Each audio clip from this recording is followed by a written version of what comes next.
श्रीमद् भगवत गीता के 3 अध्याय की व्याख्या। इस पर अर्जुन प्रश्न करते हैं कि हे जनार्दन, यदि कर्मों की अपेक्षा ज्ञान आपके श्रेष्ठ मान्य है, तो हे केशव, मुझे भयंकर कर्म में क्यों लगाते हैं तथा आप मिले हुए से वचन से मेरी बुद्धि को मोहित से करते हैं। इसलिए उस एक बात को निश्चय करके कहिए कि जिससे मैं कल्याण को प्राप्त हूँ। इस प्रकार अर्जुन के पूछने पर भगवान श्री कृष्ण महाराज बोले, हे निष्पाप अर्जुन, इस लोक में 2 प्रकार की निष्ठा मेरे द्वारा पहले कही गई है, ज्ञानियों की ज्ञान योग से और योगियों की कर्म योग से। परंतु किसी भी मार्ग के अनुसार कर्मों को स्वरूप से त्यागने की आवश्यकता नहीं है, क्योंकि मनुष्य न तो कर्मों के न करने से निष्कर्मता को प्राप्त होता है और न कर्मों को त्यागने मात्र से भगवत साक्षात्कार रूप सिद्धि को प्राप्त होता है, तथा सर्वथा कर्मों का स्वरूप से त्याग हो भी नहीं सकता, क्योंकि कोई भी पुरुष किसी काल में क्षण मात्र भी बिना कर्म किए नहीं रह सकता। निसंदेह सभी पुरुष प्रकृति से उत्पन्न हुए गुणों द्वारा परवश हुए कर्म करते हैं। इसलिए जो मूढ़ बुद्धि पुरुष कर्मेंद्रियों को हठ से रोककर इंद्रियों के भोगों को मन से चिंतन करता रहता है, वह मिथ्याचारी अर्थात दंभी कहा जाता है। और हे अर्जुन, जो पुरुष मन से इंद्रियों को वश में करके अनासक्त हुआ कर्मेंद्रियों से कर्म योग का आचरण करता है, वह श्रेष्ठ है। इसलिए तू शास्त्र विधि से नियत हुए सर्वधर्म रूप कर्मों को कर, क्योंकि कर्म न करने की अपेक्षा कर्म करना श्रेष्ठ है, तथा कर्म न करने से तेरा शरीर निर्वाह भी नहीं सिद्ध होगा। हे अर्जुन, बंधन के भय से भी कर्मों का त्याग करना योग्य नहीं है, क्योंकि यज्ञ अर्थात विष्णु के निमित्त किए हुए कर्म के सिवा अन्य कर्म में लगा हुआ ही यह मनुष्य कर्मों द्वारा बंधता है। इसलिए हे अर्जुन, आसक्ति से रहित हुआ उस परमेश्वर के निमित्त कर्म का भली प्रकार से आचरण कर। कर्म न करने से तो पाप को भी प्राप्त होगा, क्योंकि प्रजापति ब्रह्म ने कल्प के आदि में यज्ञ सहित प्रजा को रचकर कहा कि इस यज्ञ द्वारा तुम लोग वृद्धि को प्राप्त हो और यह यज्ञ तुम लोगों को इच्छित कामनाओं के देने वाला होगे, अर्थात तुम लोग इस यज्ञ द्वारा देवताओं की उन्नति करो और वे देवता लोग तुम लोगों की उन्नति करें।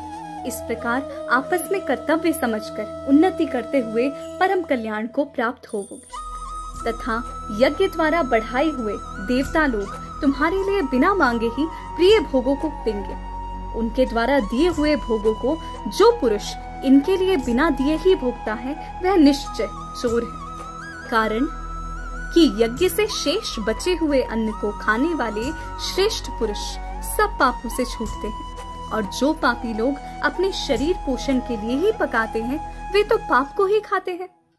क्योंकि संपूर्ण प्राणी अन्न से उत्पन्न होते हैं, और अन्न की उत्पत्ति वृष्टि से होती है, और वृष्टि यज्ञ से होती है, और यज्ञ कर्मों से उत्पन्न होने वाला है, तथा उस कर्म को तो वेद से उत्पन्न हुआ ज्ञान और वेद अविनाशी परमात्मा से उत्पन्न हुआ, इससे सर्वव्यापी परम अक्षर परमात्मा सदा ही यज्ञ में प्रतिष्ठित है।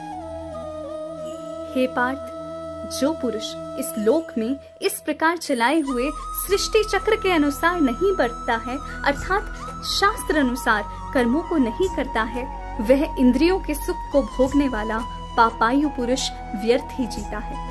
परंतु जो मनुष्य आत्मा ही में प्रीति वाला और आत्मा ही में तृप्त तथा आत्मा में ही संतुष्ट होवे, उसके लिए कोई कर्तव्य नहीं है, क्योंकि इस संसार में उस पुरुष का किए जाने से कोई भी प्रयोजन नहीं है और न किए जाने से भी कोई प्रयोजन नहीं है, तथा इसका संपूर्ण भूतों में कुछ भी स्वार्थ का संबंध नहीं है, तो भी उसके द्वारा केवल लोक हितार्थ कर्म किए जाते हैं। इससे तू अनासक्त हुआ निरंतर कर्तव्य कर्म का अच्छी प्रकार आचरण कर, क्योंकि अनासक्त पुरुष कर्म करता हुआ परमात्मा को प्राप्त होता है। इस प्रकार जनकादि ज्ञानी जन भी आसक्ति रहित कर्म द्वारा ही परम सिद्धि को प्राप्त हुए हैं। इसलिए तथा लोक संग्रह को देखता हुआ भी तो कर्म करने को ही योग्य है, क्योंकि श्रेष्ठ पुरुष जो आचरण करता है अन्य पुरुष उसके ही अनुसार बरतते हैं। वह पुरुष जो कुछ प्रमाण कर देता है लोग भी उसी के अनुसार बरतते हैं। इसलिए हे अर्जुन, यद्यपि मुझे तीनों लोकों में कुछ भी कर्तव्य नहीं है तथा किंचित भी प्राप्त होने योग्य वस्तु अप्राप्त नहीं है, तो भी मैं कर्म में ही बरतता हूँ। क्योंकि यदि मैं सावधान हुआ कदाचित कर्म में न बरतूं, तो हे अर्जुन, सब प्रकार से मनुष्य मेरे बर्ताव के अनुसार बरतते हैं, अर्थात बरतने लग जाएं। तथा यदि मैं कर्म न करूं तो यह सब लोग भ्रष्ट हो जाएं और मैं वर्ण संकर का करने वाला हूं तथा इस सारी प्रजा का हनन करूं, अर्थात मारने वाला बनूं। इसलिए हे भारत, कर्म में आसक्त हुआ अज्ञानी जन जैसे कर्म करता है, वैसे ही अनासक्त हुआ विद्वान भी लोक शिक्षा को चाहता हुआ कर्म करे। ज्ञानी पुरुष को चाहिए कि कर्मों में आसक्ति वाले अज्ञानियों की बुद्धि में भ्रम अर्थात कर्मों में अश्रद्धा उत्पन्न ना करे, किंतु स्वयं परमात्मा के स्वरूप में स्थित हुआ और सब कर्मों को अच्छी प्रकार करता हुआ उनसे भी वैसे ही करावे।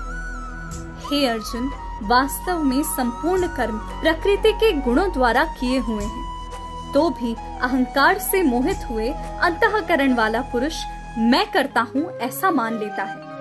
परंतु हे महाबाहो, गुण विभाग और कर्म विभाग के तत्वों को जानने वाला ज्ञानी पुरुष संपूर्ण गुणों में बरतते हैं, ऐसे मानकर नहीं आसक्त होता है। और प्रकृति के गुणों से मोहित हुए पुरुष गुण और कर्मों में आसक्त होते हैं। उन अच्छी प्रकार न समझने वाले मूर्खों को अच्छी प्रकार जानने वाला ज्ञानी पुरुष चलायमान न करे।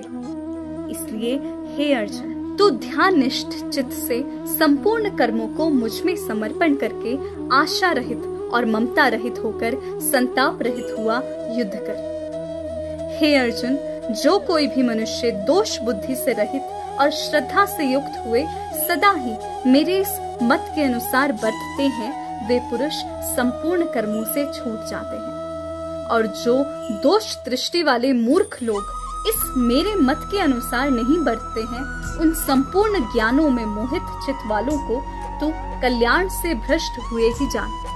क्योंकि सभी प्राणी प्रकृति को प्राप्त होते हैं, अर्थात मेरे स्वभाव से परवश हुए कर्म करते हैं। ज्ञानवान भी अपनी प्रकृति के अनुसार चेष्टा करता है, फिर इसमें किसी का हट क्या करेगा। इसलिए मनुष्य को चाहिए कि इंद्रिय के अर्थ में अर्थात सभी इंद्रियों के भोगों में स्थित जो राग और द्वेष है, उन दोनों के वश में नहीं होवे, क्योंकि इसके वे दोनों ही कल्याण मार्ग में विघ्न करने वाले महान शत्रु हैं। इसलिए उन दोनों को जीतकर सावधान हुआ स्वधर्म का आचरण करे, क्योंकि अच्छे प्रकार आचरण किए हुए दूसरे के धर्म से गुण रहित भी अपना धर्म अति उत्तम है। अपने धर्म में मरना भी कल्याणकारक है और दूसरे का धर्म भय को देने वाला है। इसलिए उन दोनों को जीतकर सावधान हुआ स्वधर्म का आचरण करे, क्योंकि अच्छे प्रकार आचरण किए हुए दूसरे के धर्म से गुण रहित भी अपना धर्म अति उत्तम है। अपने धर्म में मरना भी कल्याणकारक है और दूसरे का धर्म भय को देने वाला है। इस पर अर्जुन ने पूछा कि हे कृष्ण, फिर यह पुरुष बलात्कार से लगाए हुए के सदृश न चाहता हुआ भी किससे प्रेरा हुआ पाप का आचरण करता है। इस प्रकार अर्जुन के पूछने पर श्री कृष्ण महाराज बोले, हे अर्जुन, रजोगुण से उत्पन्न हुआ यह काम ही क्रोध है। यह ही महाअशन अर्थात अग्नि के सदृश भोगों से न तृप्त होने वाला और बड़ा पापी है। इस विषय में इसको ही तू वैरी जान।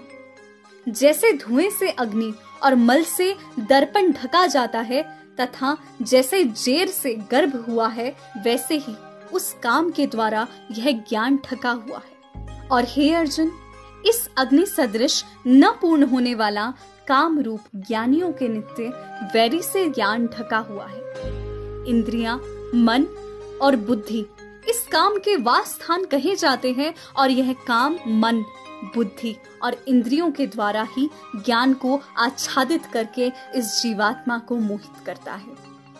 इसलिए हे अर्जुन, तू पहले इंद्रियों को वश में करके ज्ञान और विज्ञान के नाश करने वाले इस काम पापी को निश्चय पूर्वक मार।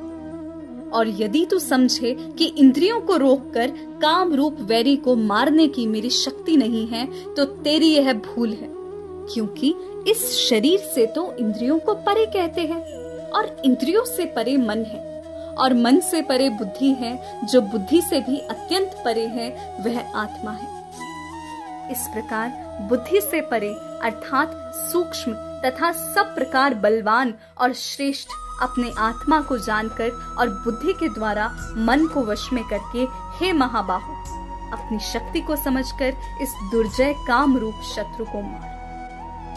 इति श्रीमद् भगवत गीता रूपी उपनिषद एवं ब्रह्म विद्या तथा योग शास्त्र विषयक श्री कृष्ण और अर्जुन के संवाद में कर्म योग नामक तीसरा अध्याय।